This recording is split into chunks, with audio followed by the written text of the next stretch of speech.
Welcome back. So what are the two whys?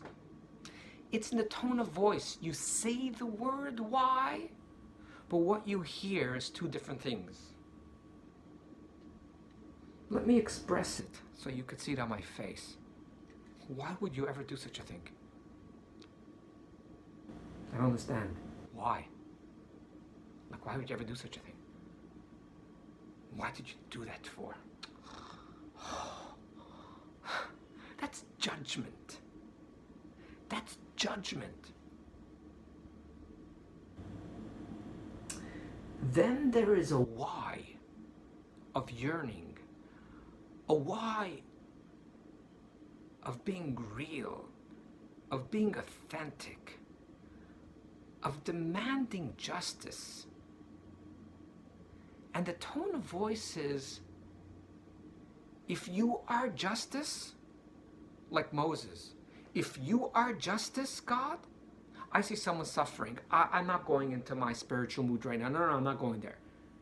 If there's justice, why are they suffering?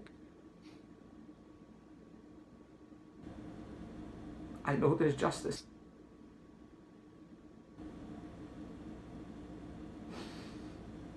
When I walk into the hospital and I see a 3-year-old with cancer, I say, why? Why? I would feel like a pig. I would feel like an animal if I look at a 3-year-old with cancer or a 50-year-old with cancer and say, God, I guess you have your reasons. I do similar stuff for myself, but that's a different story, because I believe that life happens for me. That is my calculation. It's not that I don't believe in God. When a piece of a woman's flesh was ripped out of her,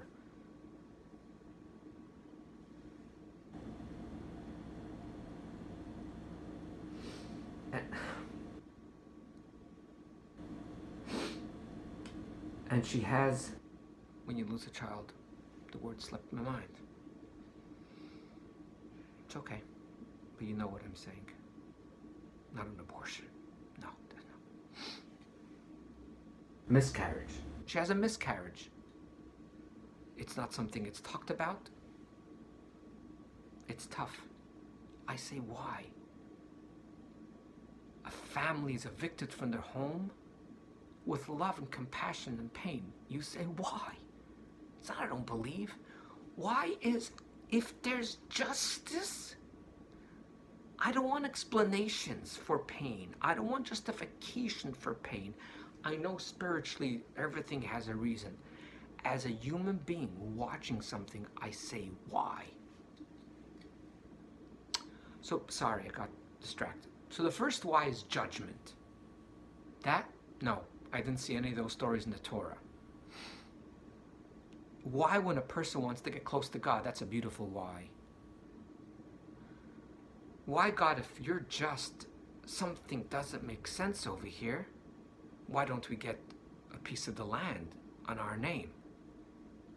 Like, it's not give me, but if you are just, this is not just. I know I'm putting a little interpretation over here. But it's more with compassion versus judgment.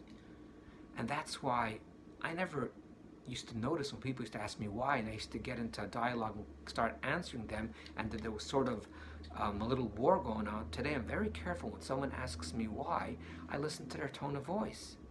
And as soon as they finish why, I ask them, do you want to know why, or do you think what I'm doing is wrong? Because if it's a judgment, so if I'm doing wrong, so forget about it, because I'm doing wrong, that's why.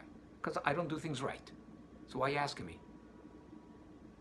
And even if they do want to know, I have to ask them that question, is it because I'm being judged, or you want an explanation? Because if they're coming with the program, with the paradigm, with the, forget the word, that I'm doing something wrong, then my explanation won't help them, because they can continue fighting. If they want to put the question aside and listen for an answer, they might get an answer. Now, The question you might ask is, there's so many other sources that tell us. For example, one source is when someone in the Jewish faith, when someone passes away, you don't say why. They were so young. When a mother comes to a crib to a 4-month-old baby and suddenly the child is dead, you don't say why. When a mother goes to wake up her 9-year-old child and she taps him on the arm and the arm is cold,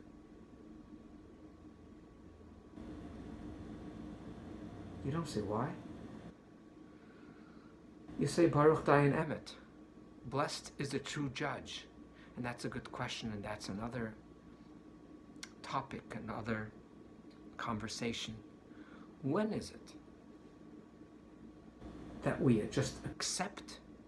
And when is it, like we see in the Torah portion, that why is actually a beautiful thing, and it's so beautiful that when the feminists come and they speak up, Moses respects them.